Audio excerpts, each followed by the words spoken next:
আজকে আমরা আলোচনা করব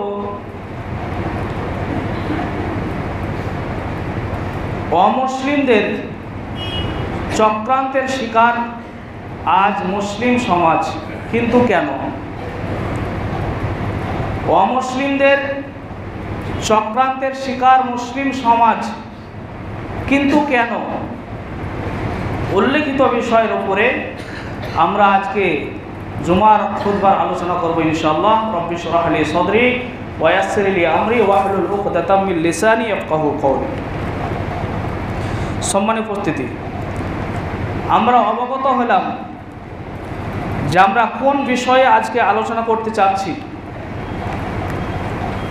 ভেরি ইম্পর্টেন্ট সাবজেক্ট, খুব গুরুত্বপূর্ণ একটি বিষয়, যে সত্যি আজকে মুসলিম সমাজ তারা বিধর্মীদের চক্রান্তের শিকার। কিভাবে তারা চক্রান্তের শিকার? মুসলিম সমাজ তারা অমুসলিমদের কাছে কিভাবে চক্রান্তের শিকার হচ্ছে, আমি কয়েকটি পয়েন্ট নোট করেছি, সেগুলো আমরা পরস্পর আলোচনা করব এই সংক্ষিপ্ত সময়ের মধ্যে ইনশাআল্লাহ। সম্মানিত উপস্থিতি, অ্যাট ফার্স্ট প্রথমত আমরা নিজেদেরকে জানতে হবে যে আল্লাহ তাআলা আমাদেরকে কেন সৃষ্টি করেছেন, আমরা দুনিয়াতে কেন এসেছি, কিসের জন্য আসলাম দুনিয়ায়। এর জবাব আল্লাহ তাআলা সূরা জারিয়াতের মধ্যে বলেছেন, ওয়ামা খালাকতুল জিন্না ওয়াল ইনসা ইল্লা লিয়াবুদুন। আমি মানুষ এবং জিন জাতিকে সৃষ্টি করেছি এই জন্য যে তারা, মানুষ এবং জিন জাতি, তারা আমারই ইবাদত করবে। এই কথা আল্লাহ তাআলা তিনি ঘোষণা দিচ্ছেন। সম্মানিত উপস্থিতি, বিষয় ক্লিয়ার, স্পষ্ট যে আল্লাহ তাআলা মানুষ জাতিকে, জিন জাতিকে সৃষ্টি করেছেন একমাত্র তারই ইবাদত করার জন্য, একমাত্র আল্লাহ তাআলারই উপাসনা করার জন্য, আর অন্য কোনো উদ্দেশ্য নাই। সম্মানিত উপস্থিতি, কিন্তু ইবাদত করতে হলে শারীরিক বল প্রয়োজন, ইবাদত করার জন্য শারীরিক ক্ষমতা প্রয়োজন। আর এই শারীরিক ক্ষমতা, শারীরিক বল যোগানোর জন্য আমাদেরকে কি করতে হয়? আমাদেরকে কাজ করতে হয়।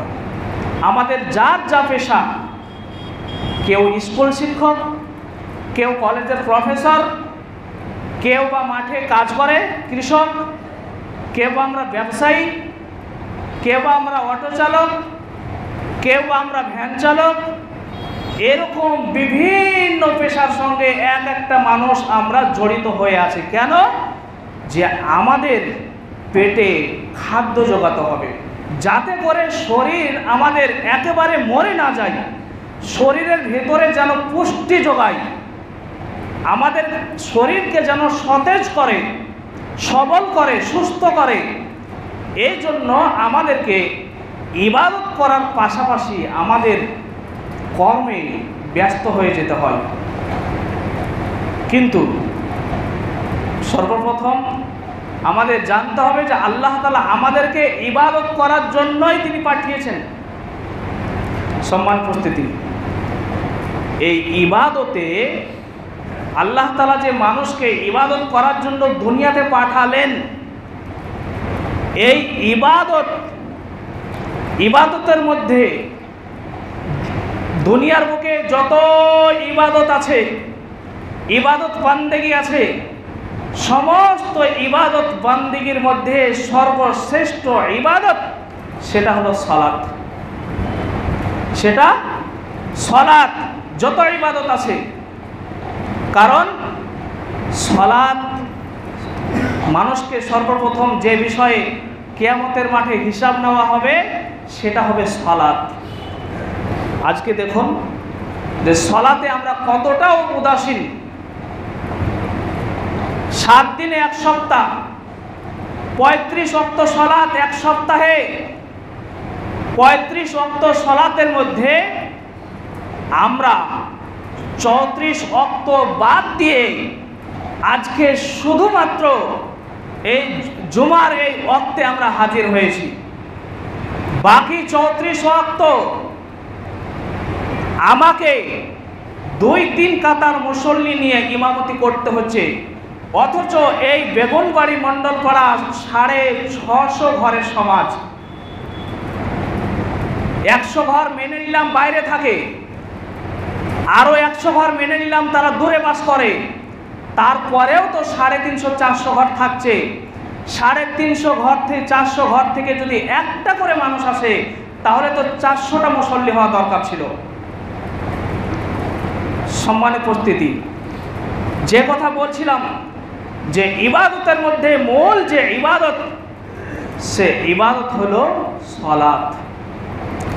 আর ইবাদত কিছু মানুষ আমরা করি, যেমন কিছু আমরা মুসল্লি আছি, আমরা দৈনিক নামাজ পড়ছি, প্রতিদিন সপ্তাহে 7 দিন আমরা সালাত আদায় করছি। কিছু মুসল্লি আছি আমরা রাতে দিনে 5 ওয়াক্তের সালাতের মধ্যে 2 ওয়াক্ত সালাত আদায় করছি, 3 ওয়াক্ত সালাত আদায় করছি, 2 ওয়াক্ত ছেড়ে দিচ্ছি। আবার কিছু মুসল্লি ক্যাটাগরি এরকম আছে যে সপ্তাহে 7 দিনের মধ্যে 2-3 দিন নামাজ পড়ে, অন্য কোথাও গেলে বেড়াতে গেলে তাদের আর সালাতের আর কোনো ধার ধারে না।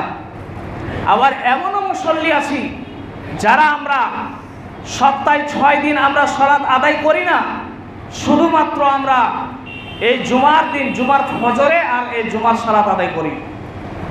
এমনও মুসল্লি আছি যারা আমরা জুমার সালাতটাও আদায় করি না, শুধু আমরা বছরে 2টা সালাত আদায় করি, ঈদুল ফিতর এবং ঈদুল আজহা। আবার এমনও মুসল্লি আছি যারা আমরা ঈদ কুরবানির নামাজটাও পড়ি না, নিজের বাপ মা মরলে, নিজের আত্মীয় স্বজন মৃত্যুবরণ করলে তাদের জানাজায় শরীক হয়, এরকমও মুসল্লি আছে। সম্মানিত উপস্থিতি, যারা সালাত আদায় করছে না, যারা ইচ্ছাকৃতভাবে সালাত ছেড়ে দিচ্ছে, যারা অনিয়মিতভাবে যারা সালাত আদায় করছে তাদের কথা নাহি বাদই দিলাম, যারা দৈনিক 5 ওয়াক্তের সালাত আদায় করছে এদের মধ্যে আবার 2টি ভাগ আছে, কারো ইবাদত কবুল হচ্ছে, কারো ইবাদত কবুল হচ্ছে না। সম্মানিত উপস্থিতি, চলুন পেছন দিকে ফিরে যাই। আল্লাহ তাআলা যখন আদম আলাইহিস সালাতু ওয়াস সালামকে তৈরি করবেন, তখন ফেরেশতারা আদম আলাইহিস সালাতু ওয়াস সালাম এর তৈরির ব্যাপারে আল্লাহর কাছে তারা বলেছিলেন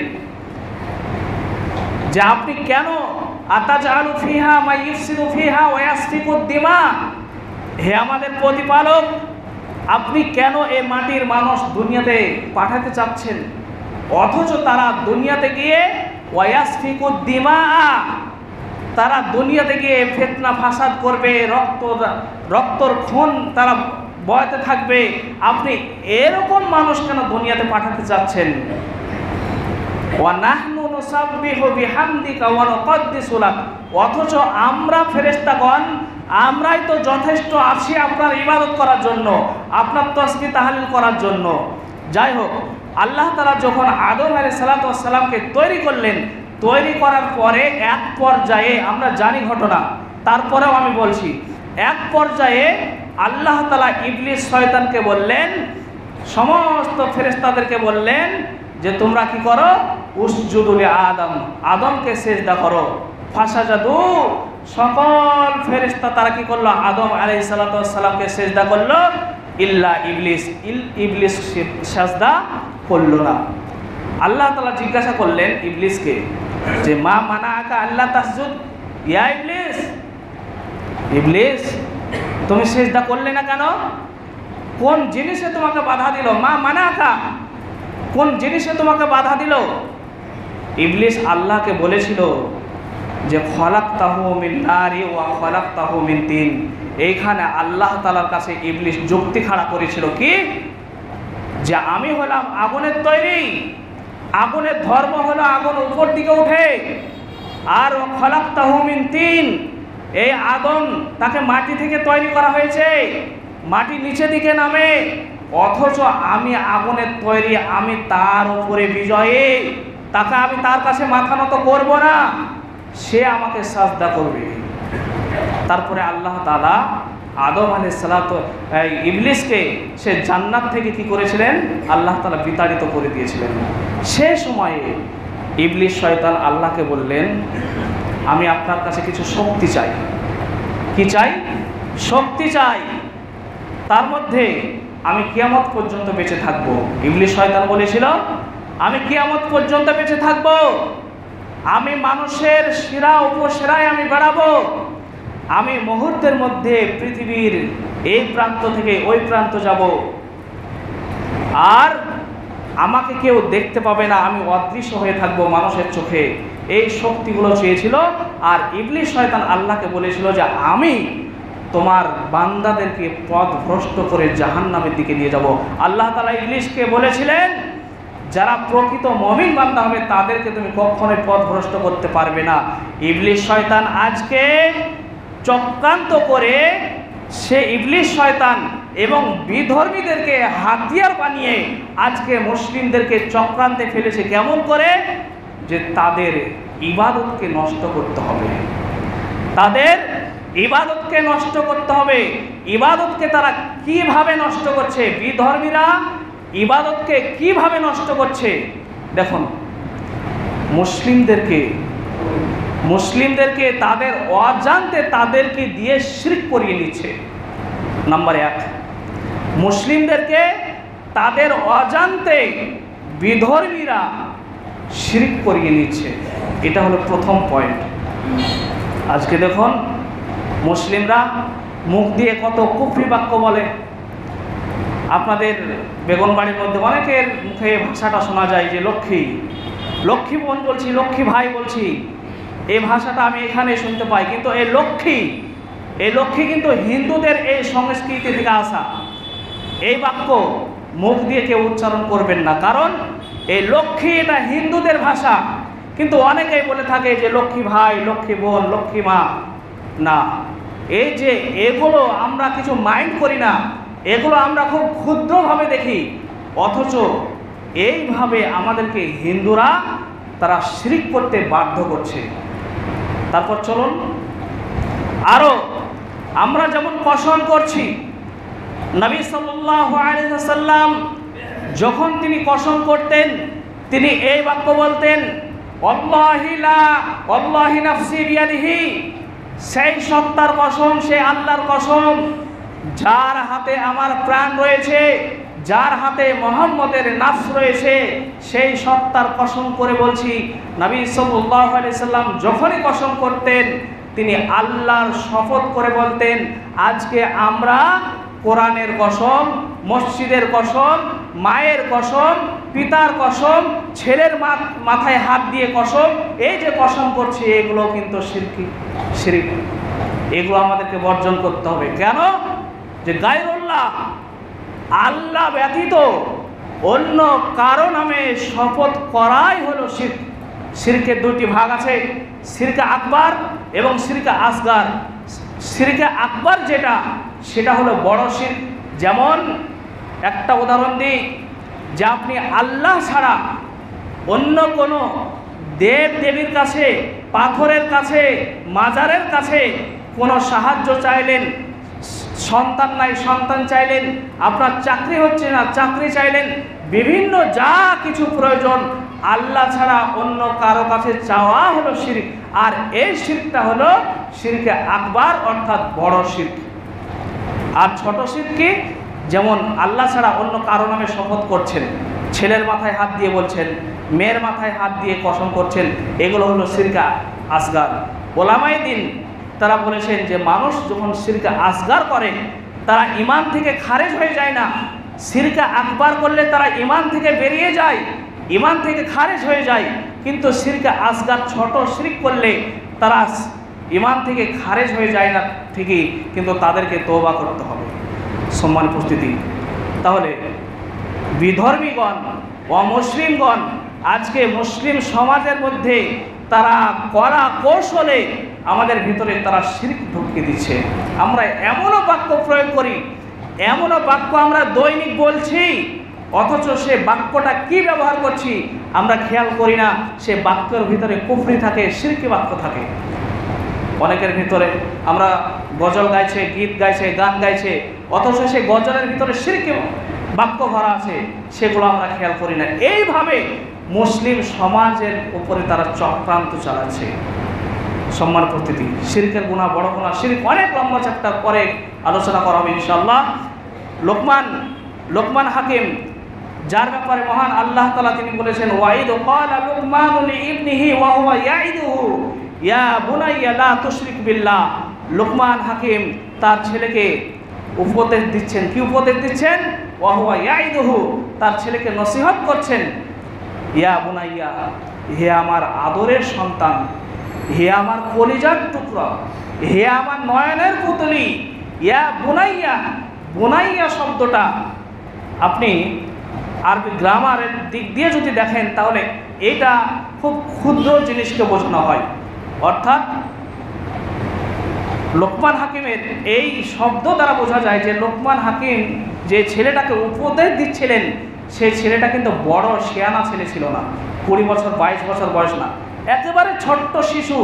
তাকে লোকমান হাকিম এইভাবে উপদেশ দিচ্ছেন যে লা তুশরিক বিল্লাহ, বাবু আব্বু শিরক করো না। কেন শিরক করো না?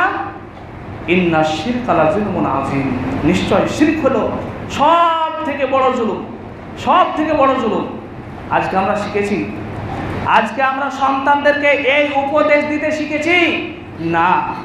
বাড়িতে মেহমান এলে সালাম দাও, আসসালামু আলাইকুম না, hello, tata, bye bye, good bye, good morning, এইসব আমরা কি করি? মডার্ন মুসলমান হতে চাই। এইসব বাক্য, এইসব কথা আমরা আমাদের সন্তানদেরকে শিক্ষা দিই, অথচ আমাদের উচিত ছিল যে বাড়িতে যখন কোনো মেহমান আসবে তাকে প্রথমে আমার এই ছোট্ট শিশুটা, 2-2.5 বছরের ছোট্ট শিশুটা, সবে তার মুখ থেকে কথা ফুটেছে, সে গিয়ে দৌড়ে গিয়ে মেহমানকে বলবে, আসসালামু আলাইকুম আঙ্কেল, কেমন আছেন? কেমন আছেন? আলহামদুলিল্লাহ, ভালো আছি, মাশাআল্লাহ। এই বাক্যগুলো আপনার সন্তানকে শিক্ষা দিতে পেরেছেন? কিন্তু না, আমরা হিন্দুদের, অমুসলিমদের সংস্কৃতি, তাদের এই শিরকি কথাবার্তা আমাদের ভিতরে আমরা ভরে নিয়েছি। আর এইভাবে আমরা মুসলিমরা কি হচ্ছে? চক্রান্তের শিকার হচ্ছি। এটা হলো 1 নম্বর। নাম্বার 2, আমরা যে ইবাদত করছি, এই ইবাদত যাতে না কবুল হয়, এই জন্য অমুসলিমদের, বিধর্মীদের একটা চরম চক্রান্ত। কেন?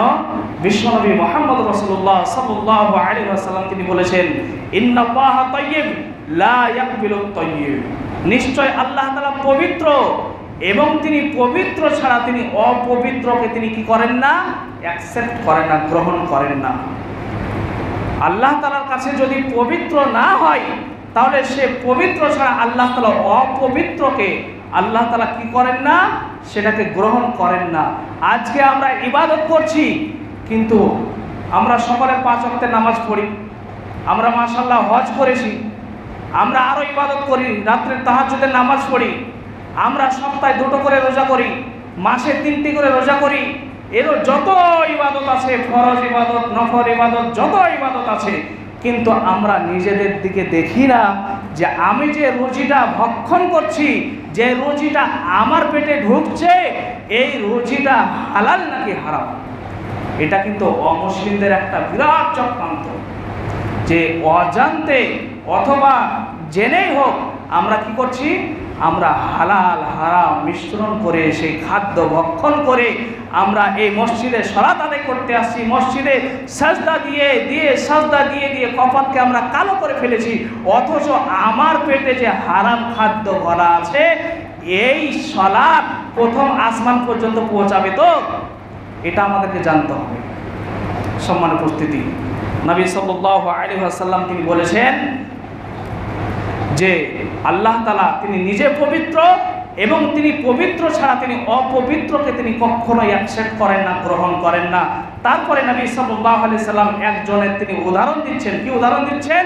যে একজন ব্যক্তি ইয়া রব্বি ইয়া রব্বি ইয়া রব্বি করে সে আল্লাহকে সব সময় স্মরণ করে, সব সময় ডাকে, অথচ ওয়া মালবাসাহু হারামুন, সে যে পোশাকটা পরে আছে সে পোশাকটা হারাম টাকার, ওয়া মাশরাবাহু হারামুন, সে যে পানি পান করে সেটা হলো হারাম, ওয়া মাতআমাহু হারামুন, সে যে খাদ্য খায় সে খাদ্যটাও হলো হারাম, অবুদিয়ালাহু হারামুন, এবং তার দেহের যে রক্ত মাংস সেটাও হারাম।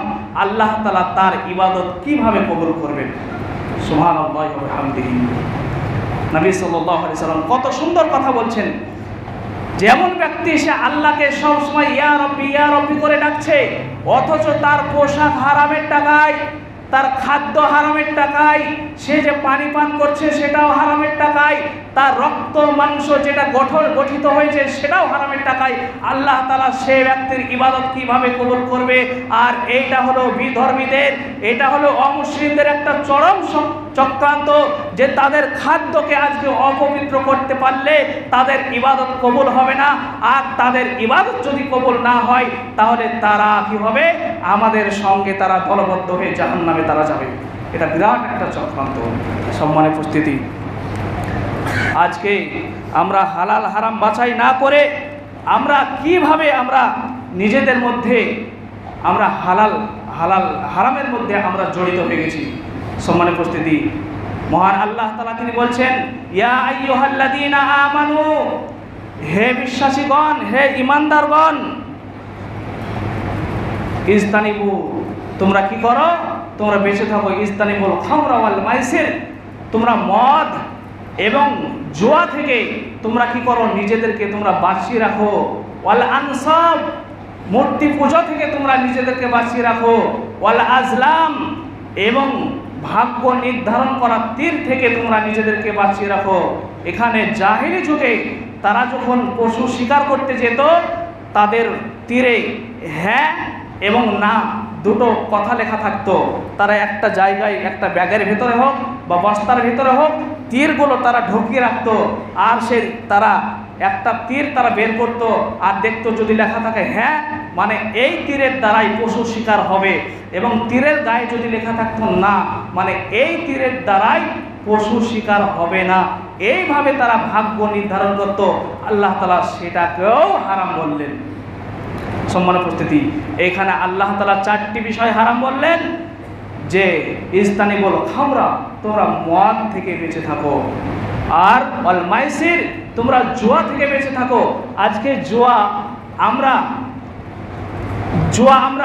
বিভিন্নভাবে আমরা কি করছি? আমরা জুয়ার মধ্যে আমরা ব্যস্ত হয়ে আছি। আজকে মোবাইল আছে হাতে, অ্যান্ড্রয়েড মোবাইল আছে, মোবাইলের ভিতরে অনেক গেম রয়েছে, যে গেমের ভিতরে গেমগুলো খেললে জুয়া হবে। তার মধ্যে DM11 এরকম আরও কিছু গেম আছে, যে গেমগুলো সেখানে টাকা উপার্জন করা হয়, এবং সেগুলো সবই হলো জুয়া। আর এগুলো থেকে আল্লাহ তাআলা আমাদেরকে বেঁচে থাকতে বললেন। আর এগুলো থেকে যদি আমরা বেঁচে না থাকি, আর সেই উপার্জনের টাকায় চাল কিনে, সবজি কিনে, ফল কিনে যদি আমি খাই, আর খেয়ে আজকে এই মসজিদে ইবাদত করতে আসি, সেই ইবাদত আল্লাহ তাআলা তিনি কখনোই ক্ষমা করবেন না। সম্মানের উপস্থিতি, মহান আল্লাহ তাআলা তিনি বলছেন, ইয়াসআলুনাকা আনিল খামরি ওয়াল মাইসির, হে নবী, আপনাকে তারা জিজ্ঞাসা করছে মদ এবং জুয়ার ব্যাপারে, আপনি তাদেরকে বলে দেন, কুল ফীহিমা ইসমুন কাবীর, আপনি তাদেরকে বলে দেন যে দুটোই হলো সব থেকে বড় গুনাহ, দুটোই হলো সব থেকে বড় গুনাহ, আপনি তাদেরকে এটা জানিয়ে দেন।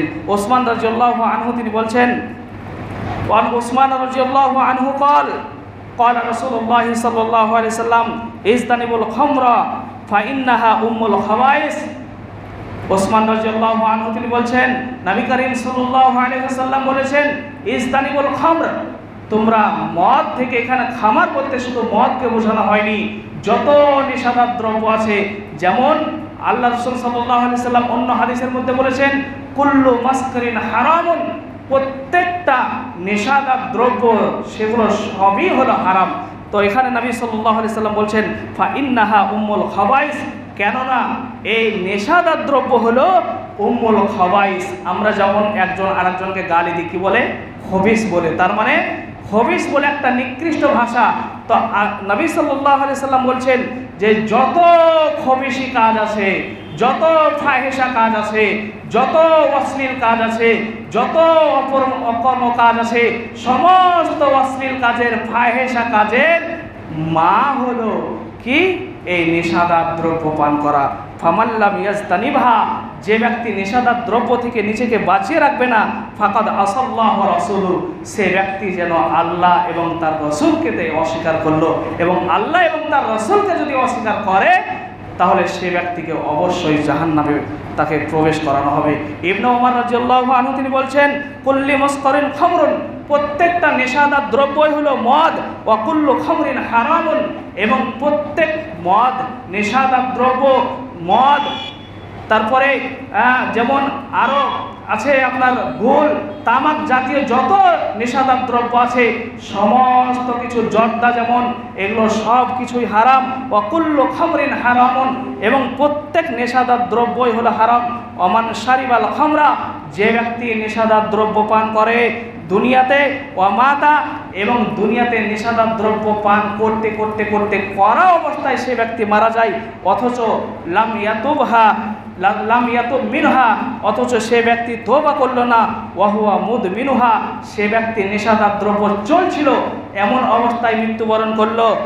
আল্লাহ রাসূল সাল্লাল্লাহু আলাইহি সাল্লাম বলছেন, লাম ইয়াশরিবহা ফিল আখিরা, সে ব্যক্তিকে কাল কিয়ামতের দিন কোনো স্বচ্ছ পবিত্র পানি তাকে দেওয়া হবে না, স্বচ্ছ পবিত্র পানি থেকে তাকে বঞ্চিত করা হবে। সম্মানিত উপস্থিতি, সময় শেষ হয়ে গেছে।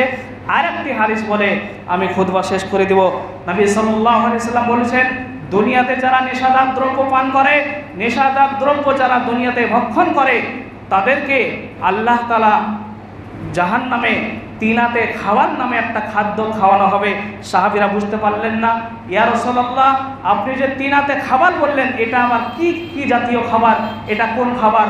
তখন আল্লাহ রাসূল সাল্লাল্লাহু আলাইহি সাল্লাম বললেন যে তিনাতে খাবার এটা হলো সেই খাবার, যে খাবারটা জাহান্নামীদের রক্ত পুঁজ গলে গলে পড়বে, আর সেই রক্ত পুঁজ, সেই গলা পুঁজকে সেই যারা দুনিয়াতে যারা নেশাদার দ্রব্য পান করত, দুনিয়াতে যারা মাদক দ্রব্য পান করত, তাদেরকে এই খাদ্য খাওয়ানো হবে। শুধু তাই নয়, বিশ্বনবী মুহাম্মদ রাসূলুল্লাহ সাল্লাল্লাহু আলাইহি সাল্লাম তিনি নেশাদার দ্রব্যর ভয়ঙ্কর পরিণতি বলতে গিয়ে এক পর্যায়ে যে হাদিসটি তিরমিজির মধ্যে এসেছে, যে নবী সাল্লাল্লাহু আলাইহি সাল্লাম তিনি বলেছেন, যারা নেশাদার দ্রব্য নিয়মিত পান করে, যারা নেশাদার দ্রব্য দ্বারা ছাড়তে পারে না, সেই ব্যক্তির দৃষ্টান্ত হলো সেই ব্যক্তির মতো যে ব্যক্তি তার নিজের মায়ের সঙ্গে জেনা করলো, যে ব্যক্তি তার খালার সঙ্গে জেনা করলো, যে ব্যক্তি তার ফুফুর সঙ্গে জেনা করলো। দুনিয়াতে যত পাগল ব্যক্তি হোক, যত তার মস্তিষ্ক, তার ভিতরে যদি ব্রেন না থাকে, তার ভিতরে যদি জ্ঞান না থাকে, তবুও সে ব্যক্তি কখনোই তার মায়ের সঙ্গে এই ব্যভিচারের কাজ করার দিকে সে ব্যক্তি অগ্রসর হতে পারে না। সে ব্যক্তি যদি পাগল হয়, তবুও সে তার ফুফুর সঙ্গে, তার খালার সঙ্গে এই নিকৃষ্ট কাজ করতে পারে না। অথচ আমরা সেই কাজ ডাইরেক্ট না করলেও, আমরা যেসব ভাইরা, যেসব বাপজিগণ আমরা নেশাদার দ্রব্য পান করছি, তারা আমরা সেই সমতুল্য গুনাহের আমরা অপরাধী হচ্ছি। নাউযুবিল্লাহি মিন যালিক। সম্মানিত উপস্থিতি, আমাদেরকে এই নেশাদার দ্রব্য থেকে আমাদেরকে বেঁচে থাকতে হবে।